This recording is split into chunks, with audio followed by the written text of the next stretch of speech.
allegiance to the flag of the United States of America and to the republic for which it stands, one nation, under God, indivisible, with liberty and justice for all.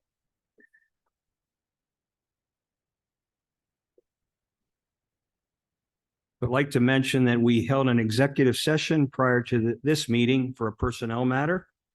And prior to buildings and grounds, we are going to discuss a tabled motion for 2A and 2B from our 9/12/23 agenda.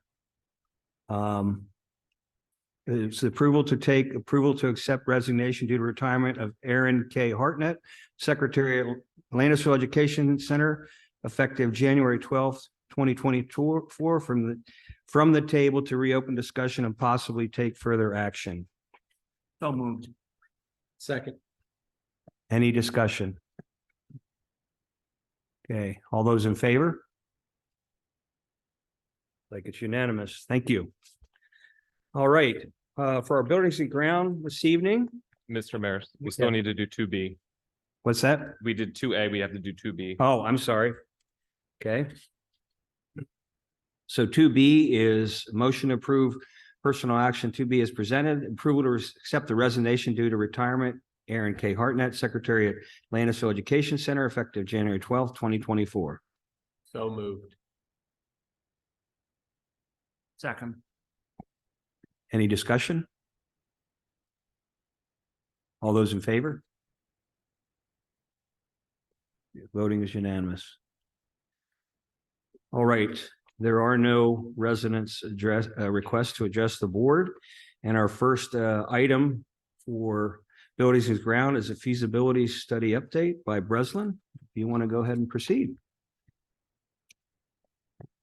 And you do have a handout at your desk or at your position on the table. Okay. Thank you, everyone. Appreciate the opportunity to be here again and provide this update.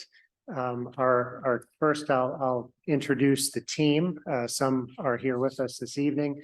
To my right is Mark Buckaloo, an architect from our office. My name is Steve Behrens, the principal architect at Breslin, Ridyard Federo Architects. To Mark's right is Ken Kaufman from Moore Engineering.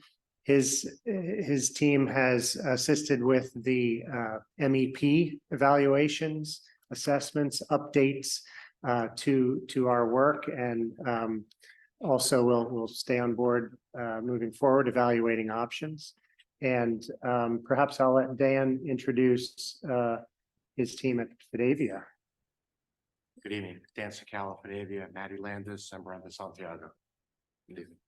So Dan and his team have been also assisting with respect to evaluating the costs that are proposed, so that there's a real team verification of the costs, and get into that a little bit more as we move forward. But if we advance the slide. So the couple introductory slides just to help put context around the conversation. So why do we do what's the purpose of a feasibility study? It's really to evaluate the facilities and planning to move forward and provide clear, thorough, and actionable information for the board to make decisions and about how to move forward with facilities for the school district.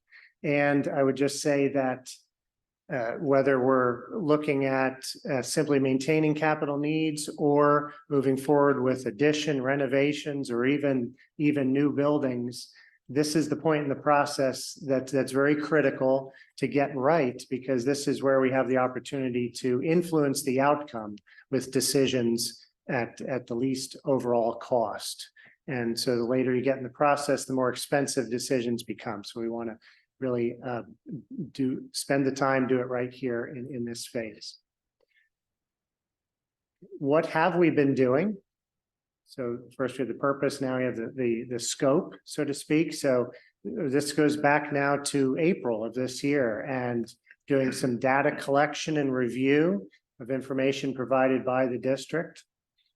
And we entered into a space utilization evaluation. So that was sitting down with each of the building principals and understanding how the buildings were being used and what their capacity was for students. And then we moved into a lengthy facility condition assessment phase. So that took a couple months once school let out to go through each of the buildings and assess its physical condition. And Ken and his team provided updates to previously developed material that was related to the MEP, and ELA, who was also on the team, and in particular Hugh Cadzo from their office provided great support in evaluating the site and athletics around the campus.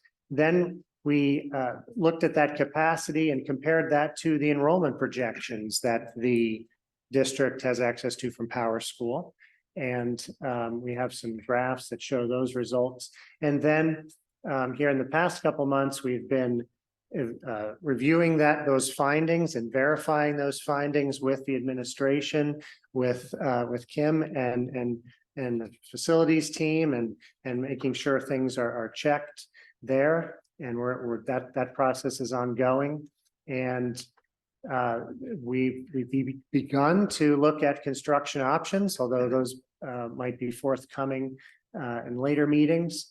And so that brings us to where we are in the timeline this evening, presenting what we're calling part one of the study, which is the assessments, the enrollments, the capacities, and the costs associated with a 10-year look forward in what it would take to maintain, to repair those things that are in need across the district.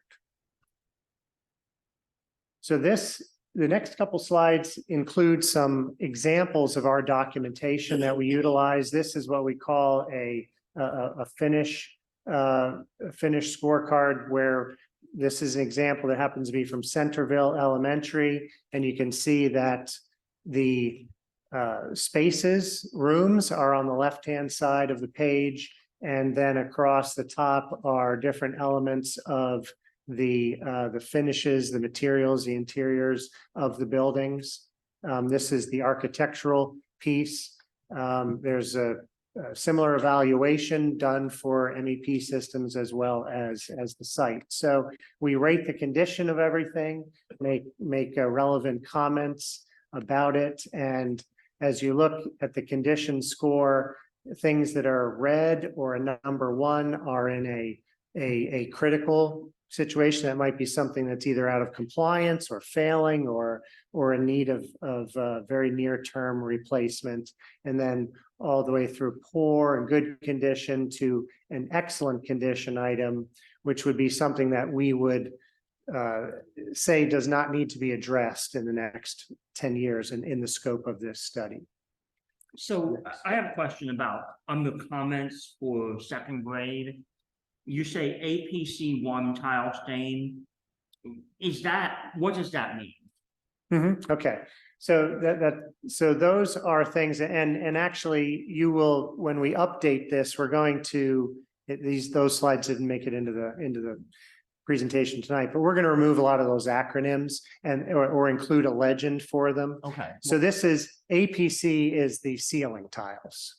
And so, you know, we go through and we see that a lot of them are stained, or they could be bowed due to humidity, or they could be, you know, ajar or damaged in some way. And so we go through and evaluate. That's one of the many finishes and materials that we evaluate within the building. Okay. Okay, and you view that as a critical issue that needs to be addressed right now. I just want to make sure I understand the legend here. Right. So that's that. If you look, so in that case, see, if you're looking at the second grade, see how where it says ceilings, it says APC 4. That's the condition. That the highlighting of the comment is itself is not what we're looking at. So no, in this case, the APC is actually a condition 4. So Do you see the column about I see midway where it red. says, yeah, that's, that And might have been, red is for- this is a working document. It's the number 1 that matters in that matrix. I can't explain why that comment is highlighted red, probably because somebody wanted to remember to look back at it. Okay, so it's not really a critical issue. According to this chart, those second grade classrooms are at condition 4, so those ceilings are in very good condition. Is it possible that it just needs to be replaced and or make sure there's no leak? Is that why it could be? It could be that there were isolated tiles that showed leaks. Okay. Okay, but according to this chart, it's not an entire ceiling wide condition in Okay. those particular. I was just rooms. trying to understand the color Yeah. coding. Yeah. So comments are separate from I'll show you the next document that it feeds into. We look at the numerals under those columns, and those numerals are related to the condition. What did you say orange and yellow are? How many years? to fix? Okay, so if Are you you gonna don't get to mind, that? yeah, that's on the next slide. So Okay. if we- I if we have move a forward. question before we move on Sure. about the red. If I understood you correctly, you said this really isn't red? These tiling ceiling No, tiles? What I believe you're seeing here is an example of where the reviewer put a comment in there that said there are isolated ceiling tiles that are critical that should be replaced. Okay, so But the room overall it's got a okay. score of 4, Okay, right? so, And that could be a ceiling, that might be indicating a ceiling leak. right, Right? So that was probably a comment that said, we need to investigate that further. Perhaps something is leaking above that ceiling. okay. And the reason I'm asking is because one of the things you said was out of compliance, so. So out of Yeah, I compliance, just wanted right? to understand Sure, yeah, what that is.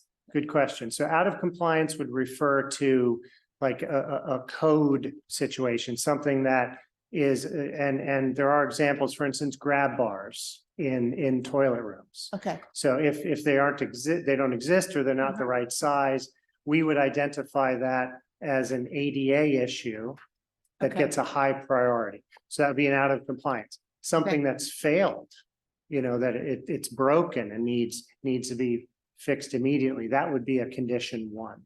okay. So are these things that our facilities need to go and take care of now? That's the before purpose of anything this happens? exercise. Anything Yes. else happens? It may be, right. It may be something that would rise high on the priority list. And, this is our worksheet. Sure. It would be the next slide if we can advance, if you don't So mind. like the building manager, Mhm. or is he a manager or supervisor? Supervisor. He would be the one who would go around and go, this tile, this tile, this tile, these tiles, Yes. and Yes. order a package of tiles and replace them if needed. I'm just trying to envision what goes on. Yeah. So for instance, right now we have a lot of rain. And so the building supervisors are charged with checking the rooms on it, particularly when there's rain, they're charged with checking the rooms on a daily basis to see if there are stained ceiling tiles. And then they would put in a work order and they Okay. would notify me to then get the roofer out. One, to see if it is a roof problem or if it could be a plumbing issue or something like that, HVAC issue. But that if it is a roofing issue, then we would then contact the roofer to come out and address that. That first before you ever go, I just need to put a new tile in. Correct, Thank you. correct. Okay, thanks. Yes. The issue with codes, sort of, again, this is for more home experience, but when you do something like they require, like if you don't have them in there to put smoke alarms in your bedrooms upstairs, the buildings were at code when they were built or renovated. But as soon as we do anything to them, then we have to bring them up pretty much to whatever the current code is. Correct? Right. In other words, the level of renovation or addition or work to the building could very well likely trigger Bring you. needing to bring areas even outside the area of work up into compliance. Yes, Fine. that's true. But if I'm Right. correct, I'm not sure if you talked about this, but like a roof doesn't necessarily mean that we need to bring a whole building up to code. It's a certain type of remodel and a certain percentage of remodel that makes us have to bring the whole building up to code. That's correct. Yep. Mhm. Or in the case of ADA, some other decision where we would want to bring it into compliance, right? And a lot of times HVAC upgrades, things like that. Could you use the microphone, please? Yeah. Microphone. We can't hear you. Many times the HVAC upgrades, things like that don't trigger these ADA upgrades that might need to be done otherwise, so. Okay. So those finished profiles, like what I presented, we do those for each building, and they're multiple pages. You were just seeing a snapshot of one. Those feed into what we call the capital improvement plan. And again, I have a couple examples here. This is the sheet for the high school. And so again, it may be easier to look at your printed copy to read the text, but it's an itemized list. In other words, if we see take those ceiling tiles or something as an example, or some item that's out of compliance, that then gets transferred to this itemized list. It's categorized, it's quantified, and then a unit cost is assigned to that. And then that extends out into a cost in that cost line, and then the column that's color coded again is the priority. So I believe someone was asking about the timeline for that. What we like to think of is that something that's in a condition 2, for example, might be something that is in poor condition, and we ought to look at that in, say, the next 3 years. Something that's in good condition, a number 3, something we might look at in the next 5 years. Something that's a 4 is in very good condition. We wouldn't expect to have to deal with that until the 5 to 10 year time frame. And then again, as I said earlier, something that's a 5 is in excellent condition and likely does not need to be addressed in the next 10 years. Okay. So I have a question. The very first item you have listed is replace the roof on the high school, and you have that for $8.5 million, which, as I skimmed through, I think might be the highest single item on your entire list. Right. And you have that assigned as a 1, critical condition, should be addressed immediately. That to me implies that the roof is currently unsafe, leaking, and falling in on itself. Is that the case? So the roof Like, I mean, information. how critical is this? What I'm getting at, is it really a 1 or is it actually a 2 or a 3? Okay, well, those are decisions that can be made administratively and so forth. But what I can tell you about how we got this information is the district had solicited a roofing report Okay. from a local contractor. And we were provided that and we analyzed that. And that report was saying that this roof is beyond its expected life. It's out of warranty and it's beyond its expected life. And so that's how it rose to that high level. And so we could expect to be seeing more problems, more leaks, that sort of thing. Now, again, Kim and her team are reviewing this as we speak. They may flag that and say, it said that in the report, but in our mind, maybe that should be a 2. So we can make those evaluations. We're not here trying to dictate something to you. Well, okay, but Right. that's what I'm getting at, because it sounds like when I see 1 critical condition, I'm taking you at your word, should be addressed immediately. This is your report, correct? Yes. This is not Kim's report. This is not Mr. Bomerski or Mrs. Hall's report. This is your report. And you are saying that should be addressed immediately. But now what I'm hearing you say, and maybe I'm misunderstanding, is that it seems to be predicated on the fact that it's beyond this expected life. Right. Not that there are necessarily imminent threats to student safety and structural integrity. Am I understanding you correctly? That's correct. So So we're this using, Isn't a one. we're using data provided by another source, which we credit in the report. So this was a roofing report that was provided to the district. The roof is an excellent example of a system that is best evaluated by a specific roofing expert. So since that report was available to the district, was in the possession of the district and presumably went to an effort to obtain it, we're incorporating that information into our report. And we would reference that. We're not claiming to have done work we didn't. That will be referenced. We will credit them with having provided that report. And their report says that it's beyond its useful life. The recommendation was in the next 3 years to look at that. And So it's so it's actually a two then, it's not a one. well, they're identifying leaks right now. That's all I can I'm say. trying to understand your system here. Can I just interject briefly? I understand what you're saying. You're grading the 1 through 5.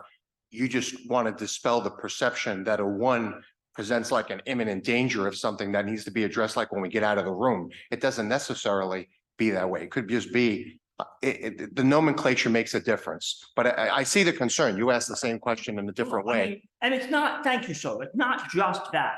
I get that the roof is not going to collapse on the students tomorrow morning. At least we certainly hope not. Okay. But when I see should be addressed immediately, critical, and then your colleague says he seems to be walking that back and saying, well, it should be looked at in the next 3 years. Well, that changes the analysis from a budgetary planning model. And at this level, that's what we're here to do. We're here to plan for resources. And I think we need to be able to rely on the experts that we're hiring to provide those recommendations. I'll leave it there for now. So my loaded question is, all these repairs for the high school, $94 million estimated. If we end up building a new high school, just hypothetically, can all these repairs wait till we get a new high school so we save that 94 million? Or some of these repairs have to be done before we put a new high school, is my question. Right. So the reason there's a priority on these items is to, in planning terms, help you decide what to do in what order. Okay. The roof was identified as a critical need by those that looked at the report, walked on the roof, did their evaluation, core samples, investigated seams, whatever they did.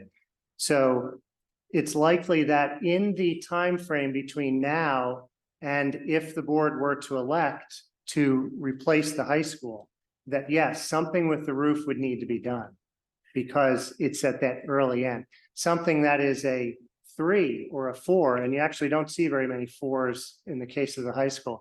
Those are things that we could evaluate when building out a capital plan in the near term. Maybe those are things that can be put off.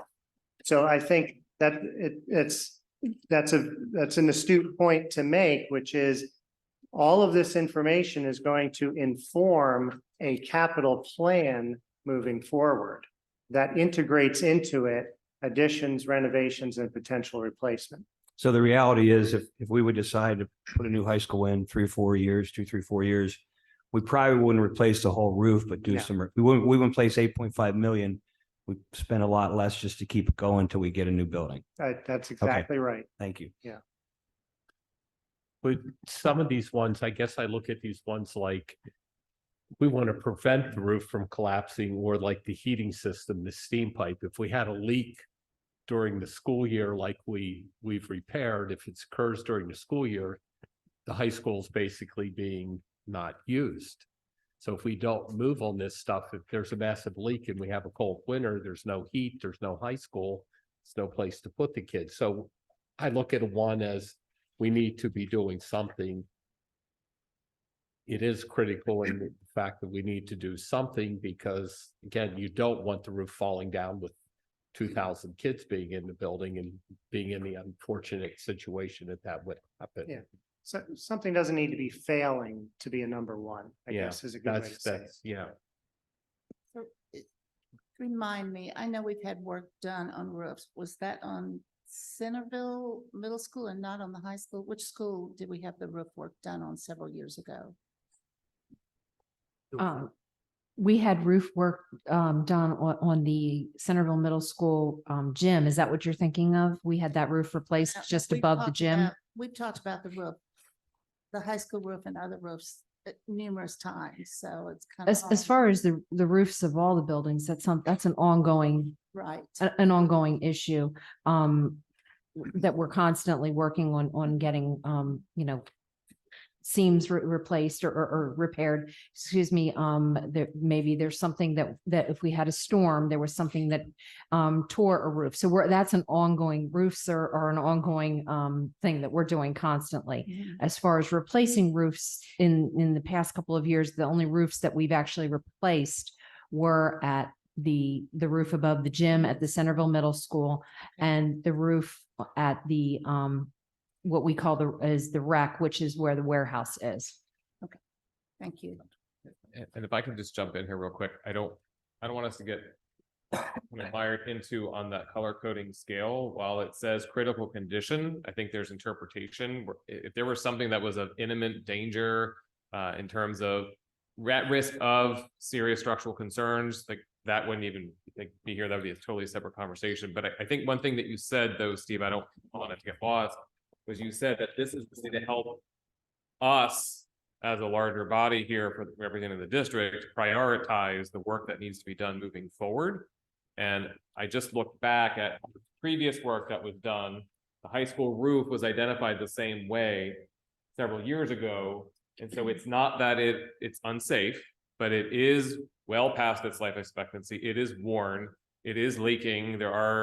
Just walking along the upper level, you do see that. So it's something that we have to then take into consideration and follow up if there's any specific questions. But I guess a question that I have for you then, so while you're assigning numbers and then as a district, we would be looking at things kind of back and forth, that conversation, then when the end report comes out, all of that will be reflected after we've had time to look at it, provide you with more information, ask those questions. That's how this will work, correct? Precisely. I mean, we've been looking at these buildings for the past few months. You've all been living in them for decades. So we can't pretend to know them as well as you do. So yes, we are definitely looking for input on these items by those who are operating and maintaining and working in those buildings every day. And they may identify something that we said was a lower priority. You know what, Steve? That's causing a lot more problems than you realize. For these reasons, we'd like to see that bumped up. Does it make sense to help the other board members to maybe look at the category 1, the red as 0 to 3, the yellow 3 to 5, the orange 5 to 10? Does that kind of make more sense? That helps, because when you say, I understand what Grant thinks, because that's what I thought when we saw your presentation a few weeks ago. You say imminent, it does make people think, oh my gosh, we got to get it done right away. But if we say 0 to 3 and then 3 to 5, 5 to 10, that kind of makes sense? Well, I would say in our matrix, poor is still in that 0 to 3, but it may be something.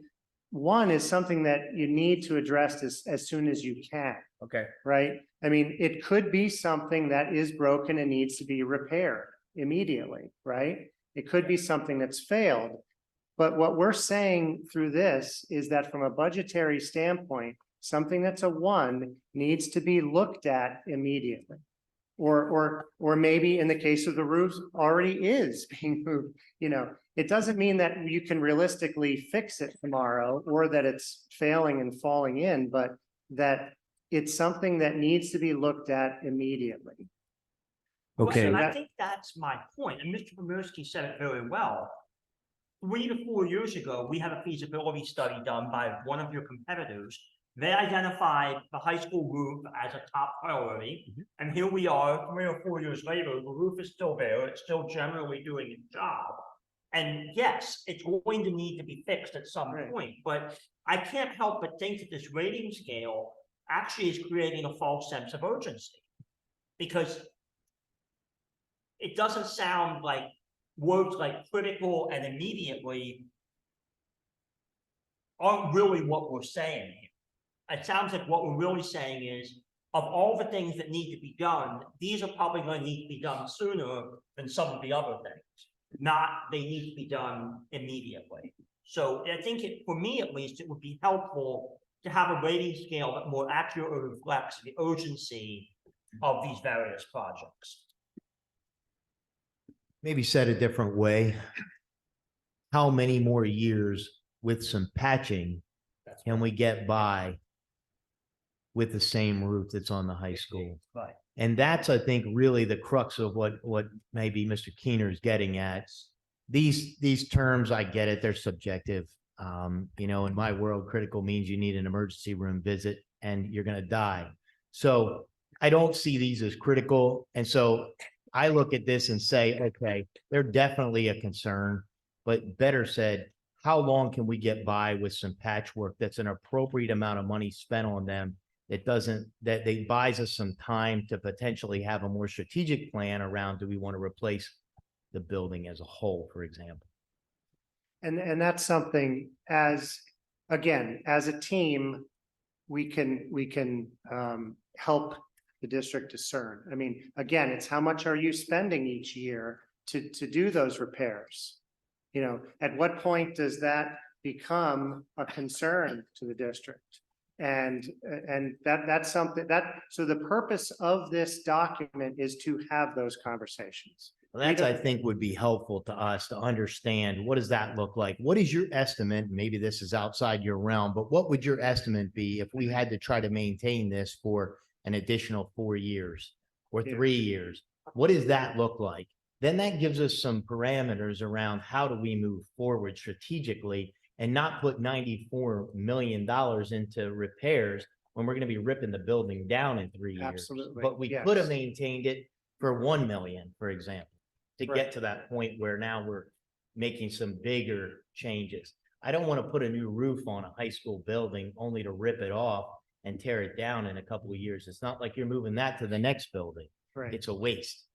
Absolutely. And we discussed that earlier, that this is all to be viewed in the context of whatever additions, renovations, projects. And to your question about maintenance, I believe the report actually did include an estimate for annual, so there is data available on that.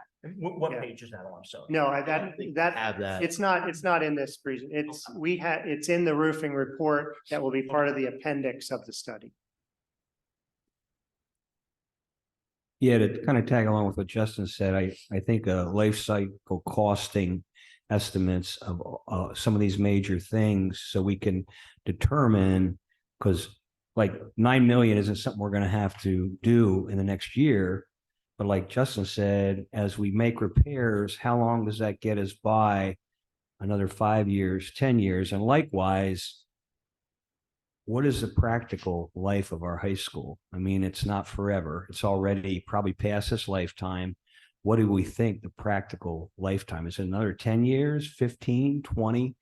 I think that's something we're going to have to try to determine as we determine cost alternatives, whether it's a new high school, whether it's repairing the high school. We're going to have to get into the weeds more, I think, as we move forward. The other thing I wanted to ask is, as I was browsing through this, line items 45 through 48 related to electrical, there's like $12.5 million. I'm hoping that that's not something that's going to fail tomorrow.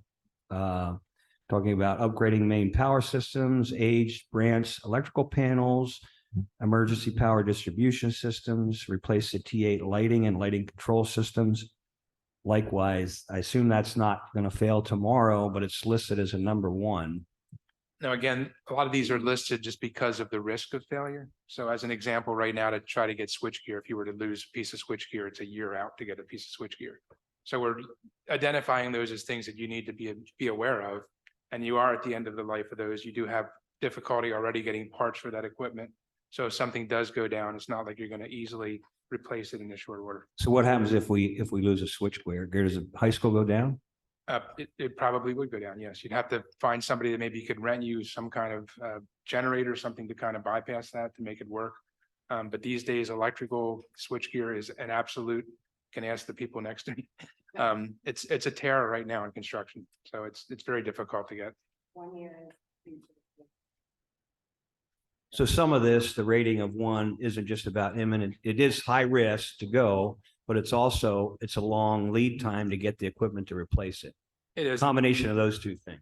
And that's correct. And I think if you look at the MEP components, that's how a lot of this is. So we're not at a point where I think anything's going to stop tomorrow. But there's a lot of, because of the age, because of the conditions that we see, some of what you've experienced, there's a high risk of failure that would result in catastrophic issues for the district. I have a question. This is probably more for you, Mrs. James. As you go through this and you see these number 1s and number 2s, have you identified things that you think actually you should put in a work order to be fixed as soon as possible? So if you look at it from the roof standpoint, so we continue to put Band-Aids, so to Right, speak, patches on the leaks. With a lot of these things, we know that there are problems. We repair them and continue to put Band-Aids on things. But when you speak about the high school itself, we know that there's going to need to be some sort of renovation, new building, something done with the high school in the coming years. So we're not willing we're going to continue to put the Band-Aids on that need to be put on for us to make it through till something is done.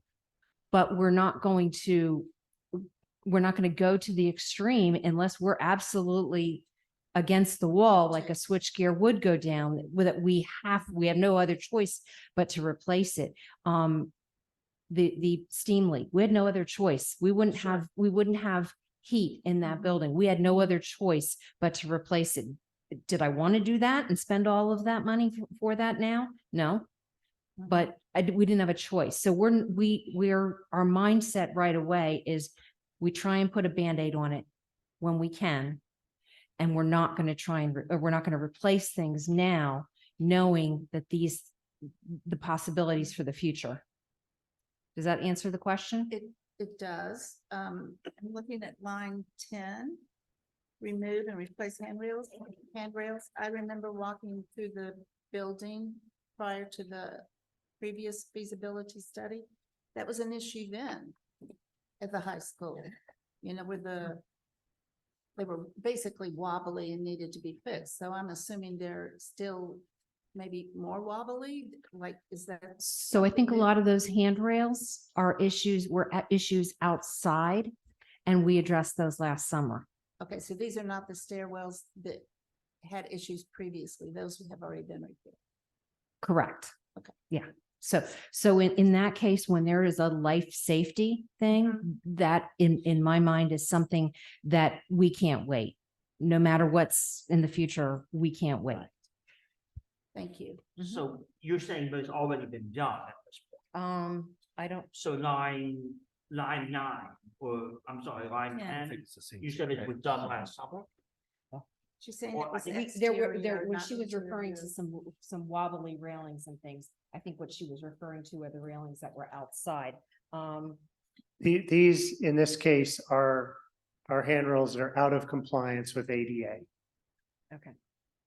But grandfathered in. Yes. Grandfathered in. Correct. Yeah. So So you- they don't actually need to be replaced right now. But so it's not a critical issue. It's something that we need to be aware of.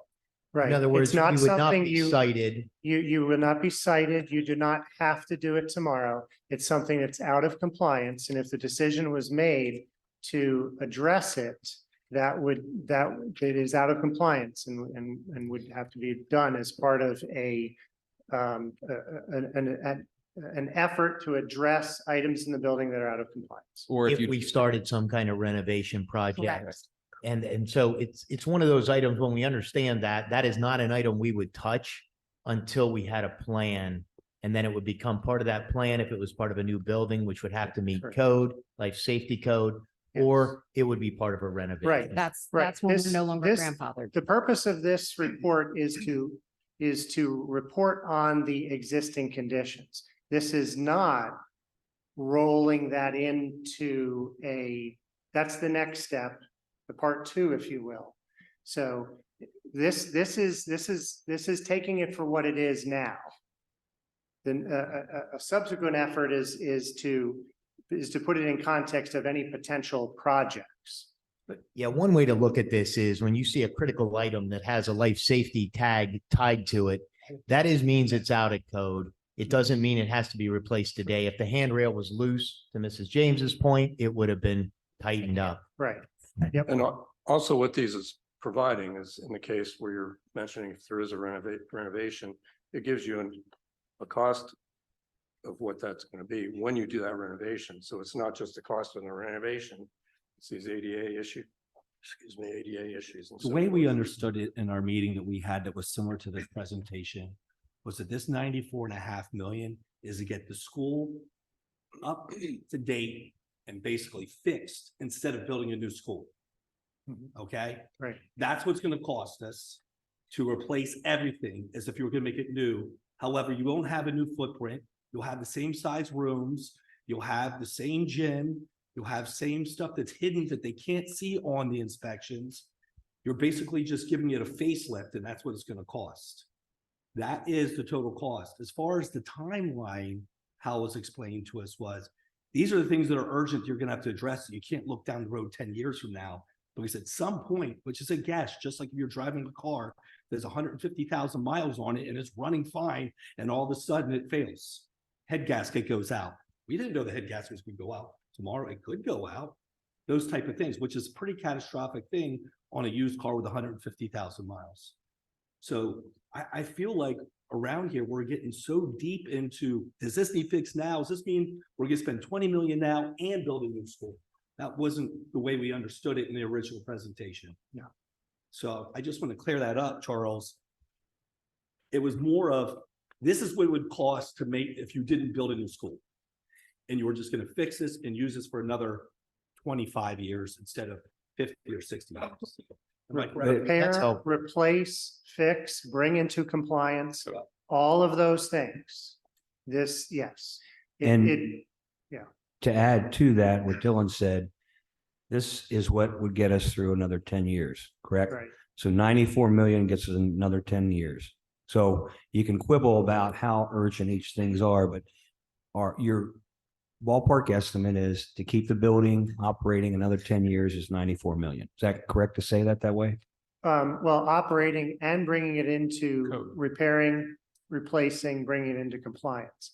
The crystal ball, if you will, of, well, what would it really cost if we didn't do this? And, you know, that nobody can tell. That's, the used car is a perfect analogy. Well, I have 150,000 miles on it. How much more, Mr. Mechanic, can I really expect before I need to buy a new one? He can't give you that answer because the head gasket could blow tomorrow.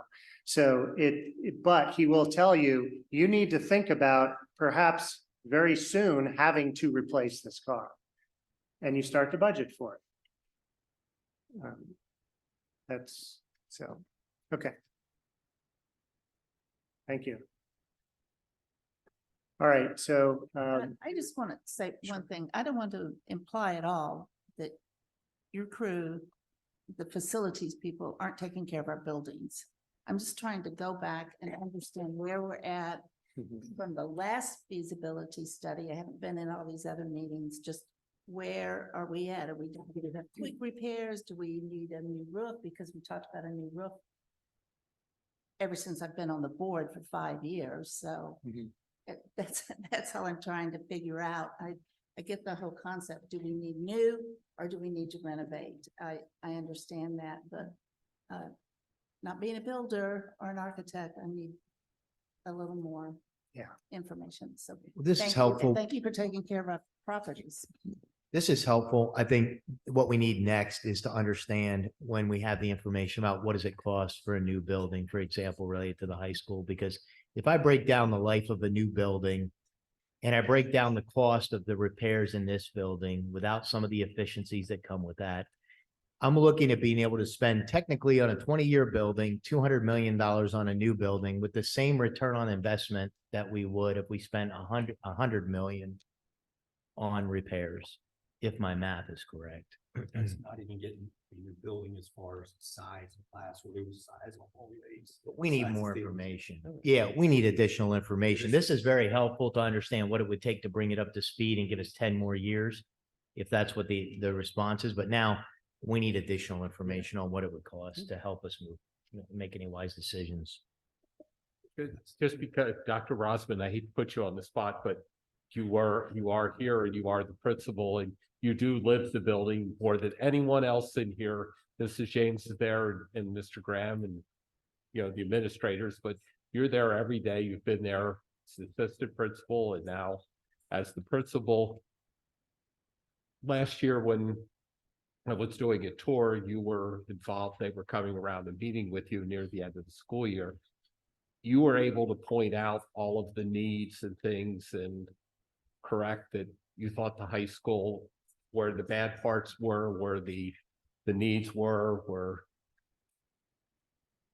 Yes, and I had an opportunity to go around these gentlemen and further building and look at the great things that we're going to do with our programming and, things we like to preserve and what works well and what doesn't.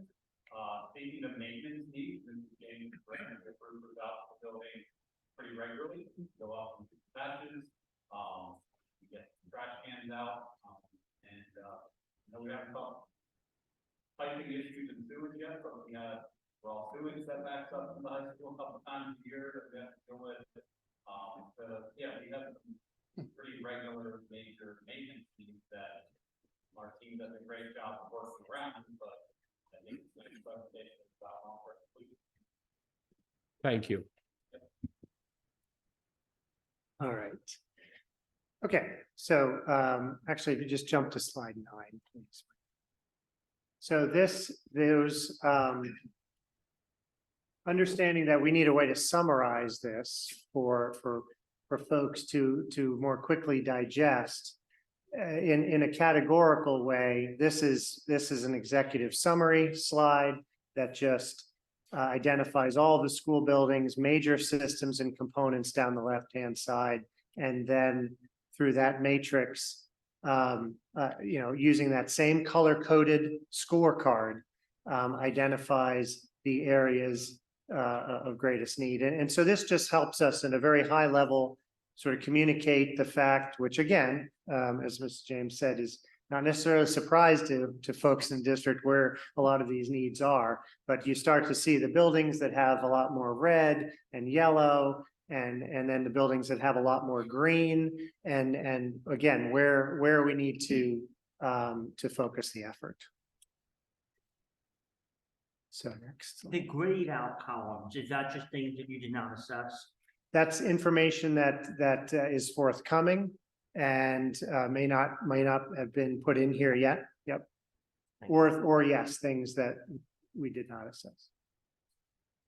So this is a chart, and again, I know you can't read it on the screen, but this is a summary chart that will give you the overall picture, again, from an executive summary standpoint.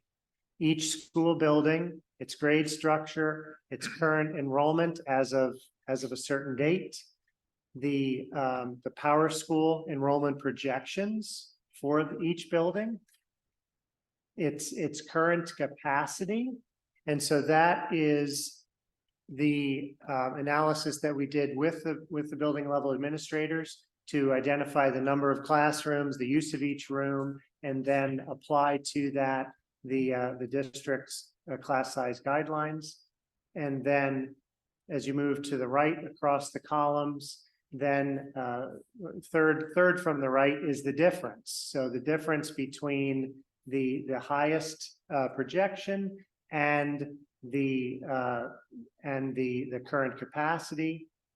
And then the second to last column will be populated with options related to addition renovation projects. And then the final column is the summation for each building of those facility condition assessment reports. So we'll move on shortly to look at each building and its enrollment and capacity individually, but that all gets summarized here.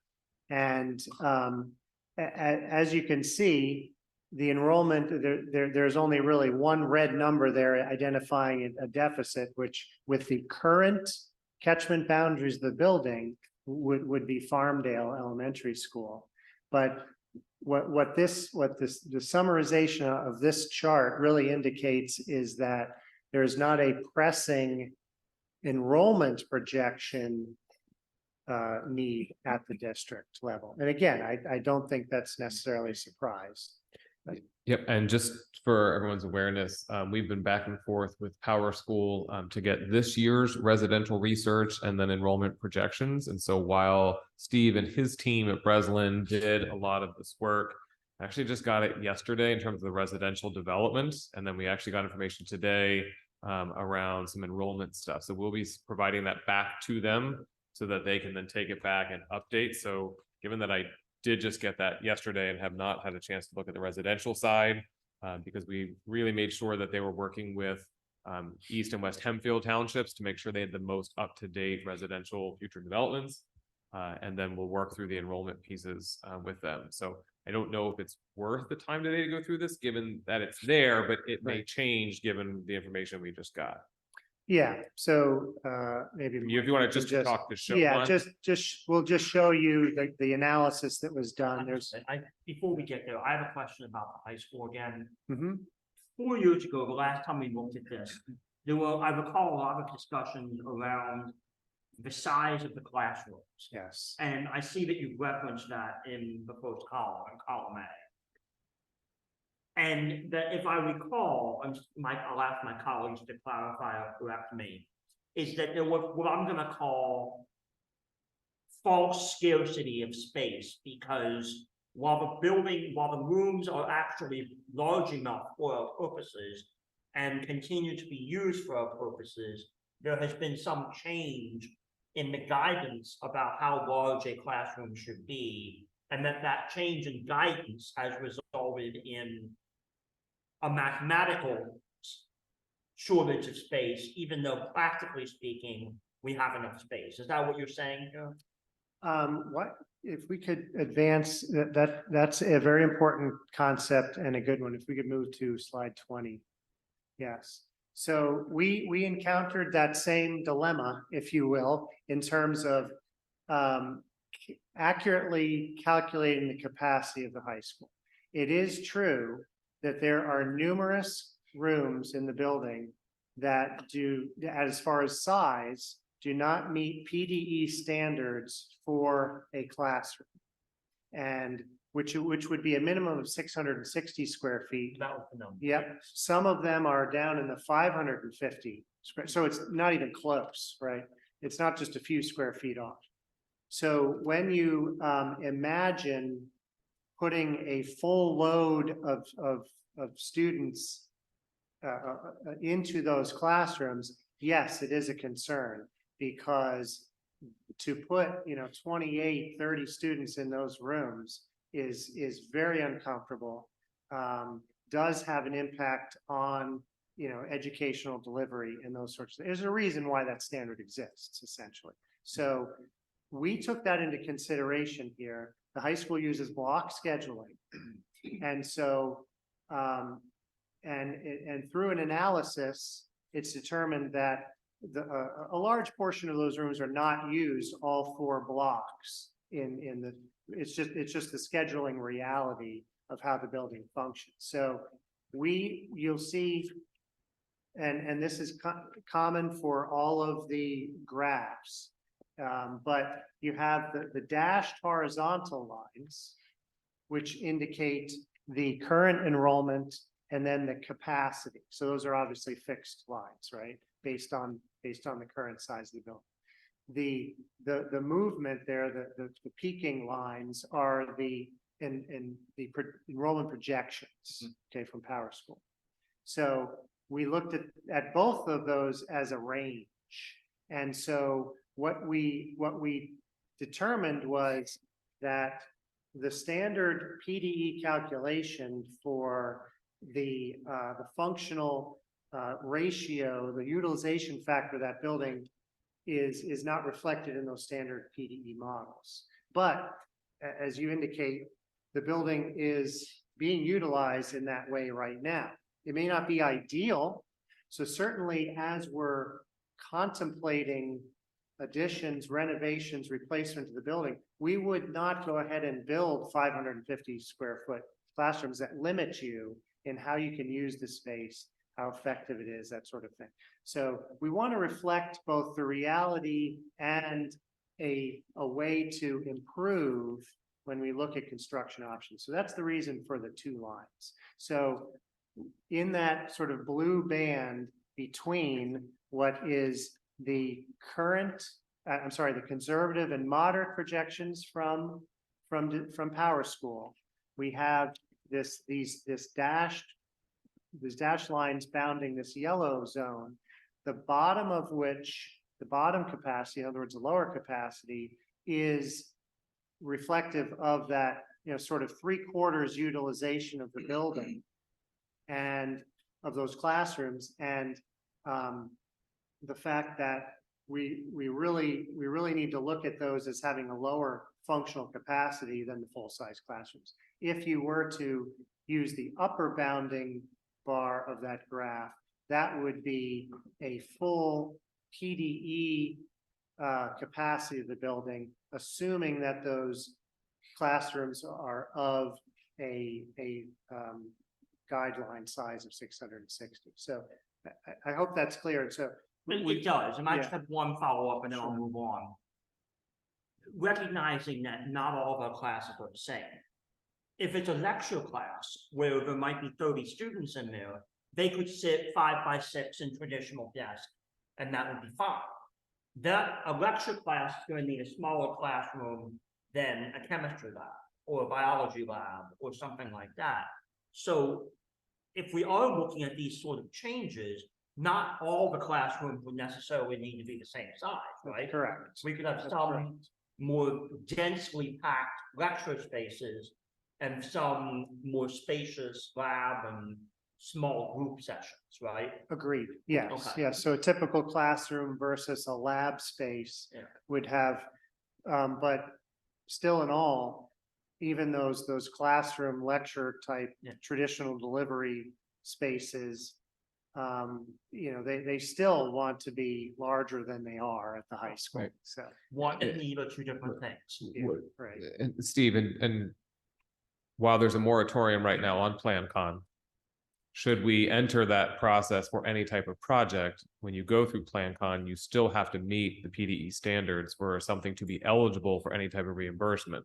So in that scenario, the smaller classes that we have right now, square footage, would not count, and we could not include that unless it was up to the minimum standard. Is that correct? That's true, but worse yet, with the Act 34 process, which is not a moratorium, that's a law. Correct. You would not get credit For those. for those rooms, full credit for those rooms.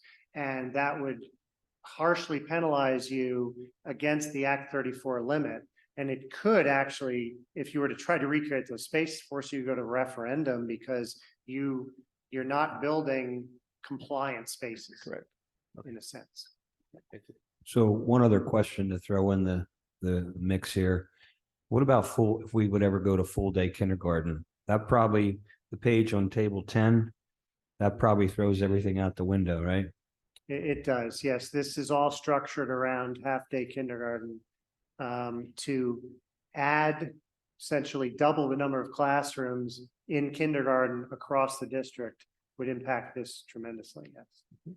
Is that, Mike, is that So- something we're looking at long term? We would love to be able to do that, but that's where on the front end, before any type of building or construction is done, you want to have those discussions. Sure. And if we could turn back time, we would build at least 2 more classrooms in each of the Understood. prototypes. And that would get us a really long way towards that goal of full day kindergarten for all kids in the district. So I think there was a suggestion if we build a new high school, we put the full-time elementary there. Maybe as an option. Kindergarten.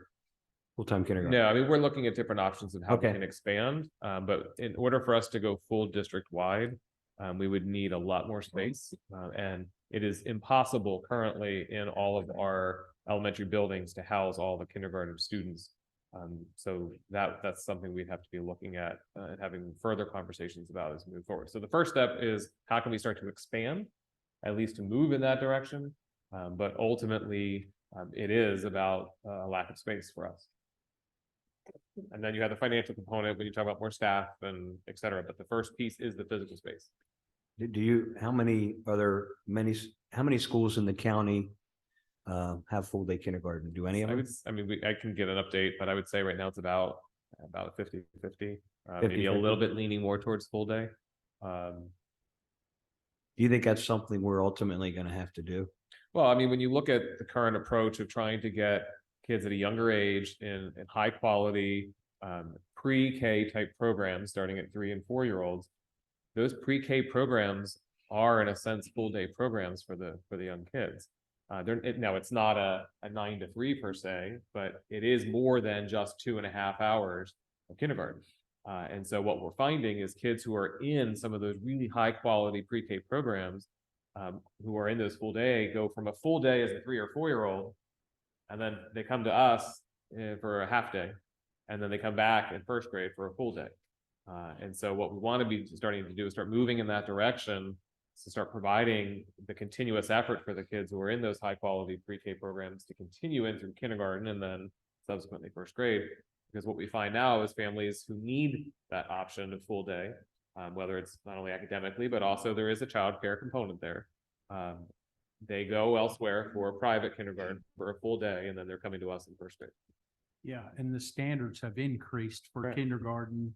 Now, kids have to be able to read in kindergarten so that they can move into first grade, and it's more of a challenge to do that when it's only a half day school. So our half day kindergarten teachers work really, really hard to try and squeeze all of that into that half day and get the results they're getting to make sure our kids are ready for first grade. And so what we'd like to be able to do on that full day component is give our teachers and kids more time to really master those early childhood standards and not continue to force more at the younger age in terms of standards, but really give them time to go deep with those standards so they have that mastery of all those foundational skills so they can be more successful as they move up in the grades. So maybe not immediately, but long-term, it should probably be part of our Should be part strategic of the plan. goal for the district. I mean, and we've started on the pre-K side, and the board has been supportive of that as we've expanded pre-K options and having those partnerships that we've been able to build, which has been wonderful. But we want to be able to do that for more kids. Understood. Thank you. Mr. Marusi, just to back up a second with the high school, with the lectures and things, from traveling around, do lectures occur? Obviously, yes, but our teachers now in the high school are doing so much more with Correct. the kids, going through, and I witness it because I do go through and hearing what we could do. Yeah, That's honestly sort of concerning to me because, again, I see kids doing things that are out in the hallways because sometimes in those small rooms they're meeting in groups and they handle it very well, but they're not in the classroom because there's not room in there. Right. You and I were in a math class, and so there's a lot more movement in the secondary classes. It isn't all just about sitting and on the lecture side, but there's a lot more collaboration, a lot more project based. But if you recall, we were in a math classroom last year, and the teacher then had the students go up to the boards around the room, and how everyone had to kind of like jockey around all the desks to get to the board. Like, and the time, then you start to lose some time there. But then not all the kids could go up at one time, so then there's like that's a lot of from a wasted time from instructional standpoint. But there is a lot of more active movement and engagement and a lot more group work. And, it was referenced on our labs, making sure, when you look at some of the newer buildings today, the way our current lab classrooms are structured, they would not be structured that way. Everything would be more around the outer perimeter from a lab standpoint, giving more space in the middle of the room. which then allows you to have more flexibility. When you look at the number of students in a room, still trying to focus on safety though, as a priority. And the other thing too, just for all grade levels, the size of kids. I mean, you go through. Today I went through Centerville Middle School with Dr. Musser. We were in the cafeteria and a kid walked by and I'm thinking, wonder if I said to Dr. Musser, he's bigger than we are. And I mean, I'm assuming it was an 8th grader because we didn't, we just sort of walked by him, but he was, I mean, middle school is like the greatest year because you see kids that wonder how can they be in middle school, and yet you see kids that go by that actually are taller and physically my size going through and taller. And, you know, in high school, you're seeing even more and more of that. And even for being in the elementary schools, for having someone in 6th grade now, going there and going through LIC a lot and seeing the size of some of the 6th grade students. I mean, it's when you have 25 6th graders in those prototype buildings in a classroom, that is extremely crowded. And when you're trying to do group work and things, that's challenging for the teachers and the kids. Aren't standards the minimum amount? I mean, we're talking about labs and as you know, I have kids that are very much, their profession is the art world. If you've ever know anything and you walk in that art room where the pottery wheels are, you walk inside. So it's not just for the whole education process. We have, and we're fully committed to the arts and music and that program as well. We know we need more space for that. We know we need more space for labs. I asked one kid, it happened to be an election day at a poll, what do you need? And she goes, we need better ventilation. It's awful. And she was talking about a zoology class, I believe. So I don't want to see us go cheap, but I also know $150 million for one building, that's a huge, huge amount, but I don't want us to walk away like I have heard with some of the prototypes that, wow, we really messed up. They're not big enough. They're just don't do for us what we need. Now, I think that's changed as enrollment has changed, but I don't want to be short-sighted and go, oh, we just, 600 and we can just cram those kids into lecture because I haven't taught high school for 15 years. I didn't lecture. I had to have plenty of room for my kids to, interact and work and read books or do projects or whatever. And I taught at the high school level and AP level. So I just want to throw that out as we oh my gosh, how are we going to pay for this? Which we do every time we talk about a budget, every time we talk about taxes, every time we talk about reserves. And then I have to remind myself, this is all what we need to have good quality education for the Hempfield district. Well, Mr. Johnson, you said it earlier. You said, when we talked about the roof, we talked about this for several years. And part of this process is to actually come out with a long-term master plan for the district where we are looking at things not only on the feasibility side, but also on the educational side. And what are we looking to do and start long-term planning and thinking, because that's really essential when you have individuals coming in to do this. And I am thankful that while we are going through the feasibility study with Breslin, we have Fidavia, who has been hired to basically, they are us in this, that they are kind of making sure and checking everything and pushing, back and questions. So I'm thankful to all of you for the work that you're doing. And Ken, you've been here the longest, working through multiple studies with the district. So it is going to be about having to prioritize. And that's not going to be easy. Because at the end of the day, there is only so many dollars that can go around when you look at debt service or the borrowing capacity. But through this process in phase 1, just starting to share some of this information, it'll get refined. Continue to work with the team. They will be back to talk about more of a phase 2 when you start to look at what are some of those then longer term options, what can we be doing, refining the actual documents that are, you saw some glimpses of here, and bringing that back for the board. And Mrs. Hall will be looking to have the board just accept the study, correct? Not decisions, but just accepting the study coming up in October timeframe. And then after that acceptance, is then when we start to have those conversations around what are we going to be doing and prioritizing and what does that look like then moving forward from a project standpoint and whatever that would be.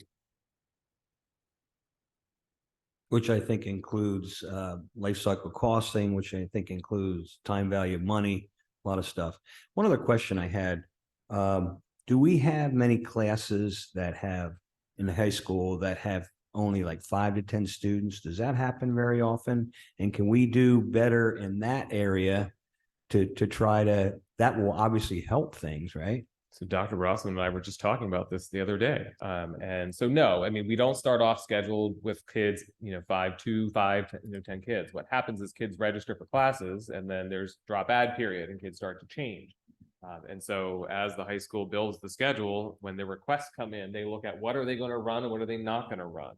And so what we're looking at right now, and Mr. Rossman actually provided it to me and I'm sitting and taking a look at it, what are our current class sizes and, after that drop add period. And then as we look at then what's going to happen in the second semester, and then when they start selecting courses for 24, 25, that helps kind of guide our staffing levels. And we look at what we run or don't run. But if we don't run a class, then we have to have spaces for kids to go in other classes. And sometimes then what you as a board hear is that there are individual courses that a student or a parent or guardian wants their child to take, but we're not running because there wasn't a demand for it. And so those are the decisions then, that they make as part of that scheduling process. So that is a critical piece that they do look at, and he's been working to really refine that process, and I'm thankful for that. And we're actually moving it up a little earlier for the upcoming year to kind of help us even from a budgeting standpoint when we look at staffing.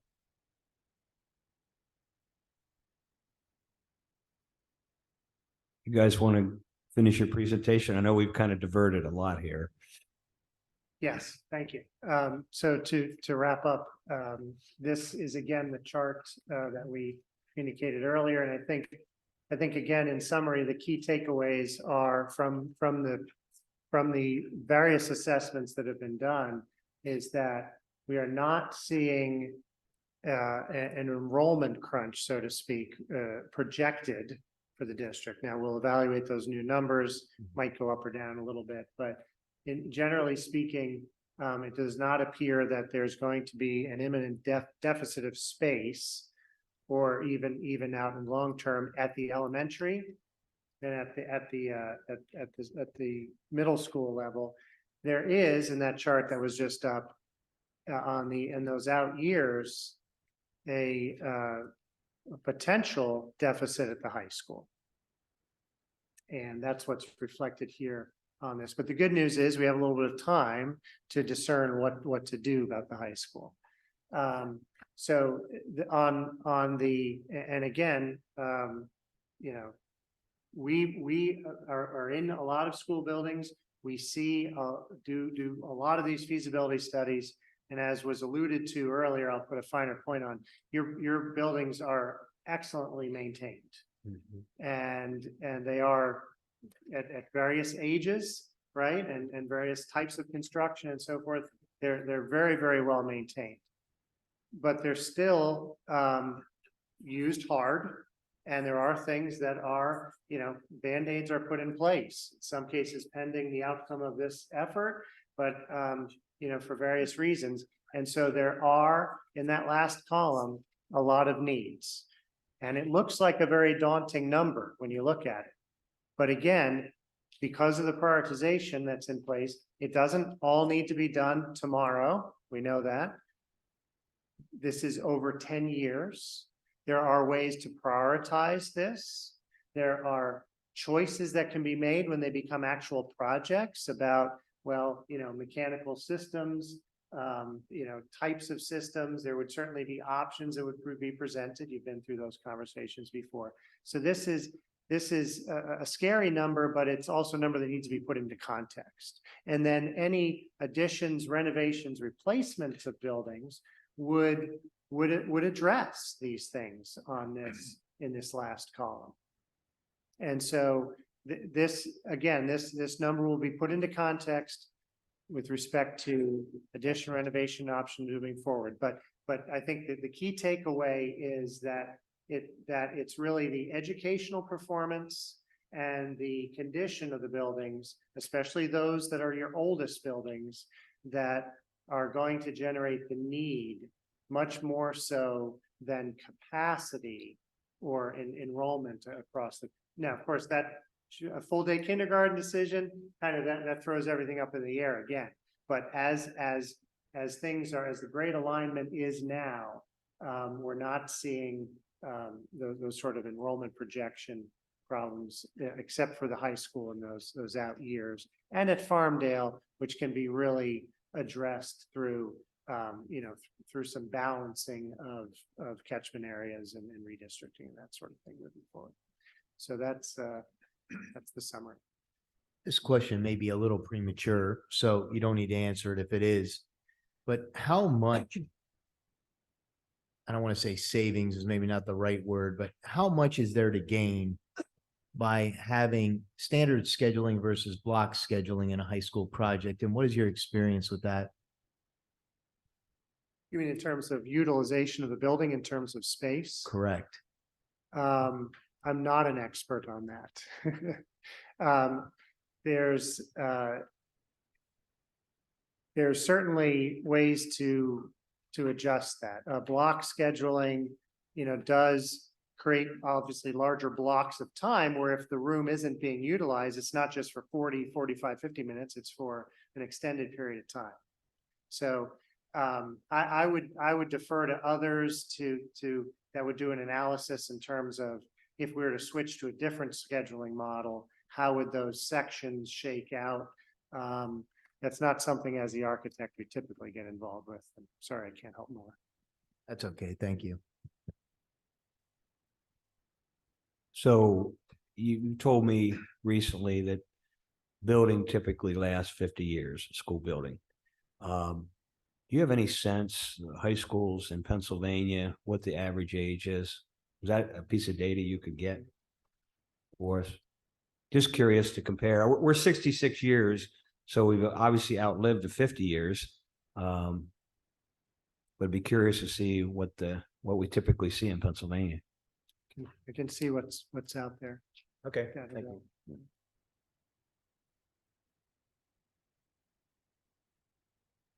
Any further questions? Thank you very much for your time, all of you, for being here. And we'll now proceed to the next. Are we going to take a break, or is there anything else on buildings and ground? I didn't even look at the. There. Nothing else on building and ground. Finance. That's it. Can be very short on finance. Finance will be short. Okay. Go ahead. All right, then let's proceed with the finance committee meeting. First agenda is item A. There are several items here for your introduction and knowledge this evening. There are 8 items listed here for you to be aware of that will be coming up for vote in the October meeting. Since we're all literate, I'm going to dispense with reading all of the individual items. Does anyone have any questions about any of these items before we move forward? So these will be contracts that we will approve at our regular board meeting. Are these all items that have already been budgeted for? Yes.